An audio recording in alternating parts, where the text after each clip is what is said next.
On se retrouve pour un exercice de continuité. Alors la fonction est-elle continue sur R, où on a la fonction f, qui est la fonction qui est égale à x cube moins 1 sur x moins 1 si x est différent de 1, qui est égal à 3 si x est égal à 1. Alors la première chose qu'on va dire, c'est on va dire que f est continue sur R privé de 1. Et alors bon, la question c'est pourquoi est-ce que c'est privé de 1? Eh bien car c'est une fonction rationnelle, car elle est rationnelle, elle est rationnelle et ne s'annule pas. Et ne s'annule pas sur cet intervalle. Enfin, sur cet ensemble, plutôt, parce que R privé de 1 n'est pas un intervalle. Sur R privé de 1. Donc évidemment, ce qui va nous intéresser, c'est de savoir si la fonction, elle est continue en 1. Et alors, comment est-ce qu'on va faire pour montrer ou pas qu'elle est continue en 1 ? En fait, il faut regarder si la limite de f de x quand x tend vers 1 est égale à f de 1. Ici, f de 1, c'est égal à 3.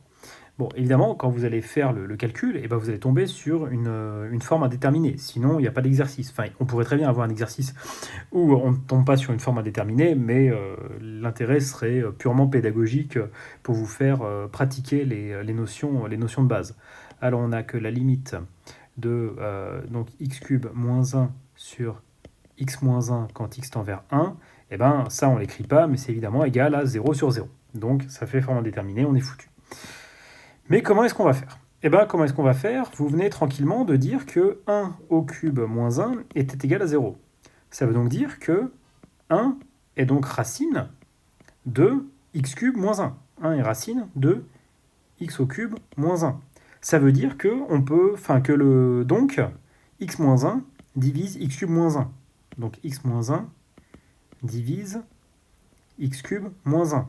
C'est-à-dire qu'on va pouvoir trouver un polynôme q tel que x cube moins 1 est égal à x moins 1 fois q de x. Et on aura que donc le degré de q sera égal à 2. Alors, on va prendre un polynôme de q, qui est de degré 2. Donc, on va le prendre en toute généralité, ax carré plus bx plus c. Ça nous donne donc que x cube moins 1, c'est égal à x moins 1 fois ax carré plus bx plus c. Et alors là, on va avoir un petit peu de la suite dans les idées.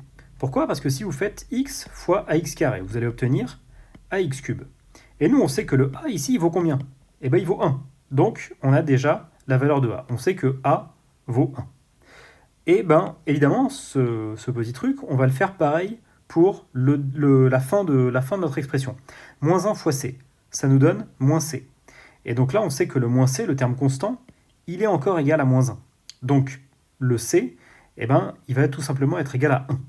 Ok, donc on peut continuer notre travail, parce que maintenant, on va pouvoir le développer simplement, notre polynôme, puisqu'on ne va plus avoir que le b à déterminer. Donc on va avoir x cube plus bx carré plus x, moins x carré moins bx moins 1, ce qui vous donne x cube. Alors, les x carrés, on va avoir b moins 1 plus b moins 1 x carré, et ensuite vous allez avoir plus 1 moins b x moins 1. Et la question, c'est est-ce qu'il y en a du x et du x carré dans cette expression à gauche ? Bien évidemment que non. Donc vous avez bien sûr que b moins 1 est égal à 0, et en même temps, 1 moins b est égal à 0.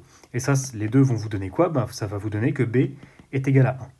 Donc, maintenant, cette équation, cette limite, elle est plus compliquée à calculer. Pourquoi ? Parce que c'est rien d'autre que la limite quand x tend vers 1 de x cube moins 1, on va pouvoir le réécrire, x moins 1 fois x carré plus x plus 1, divisé par x moins 1. Donc là, vous supprimez les numérateurs et dénominateurs. Donc il vous reste quoi ? Il vous reste la limite quand x carré plus x plus 1, et ça vous fait 3, quand x est égal à 1. Donc en fait, vous avez montré que la limite de f de x quand x tend vers 1 est égale à f de 1. Donc la fonction est bien continue en 1.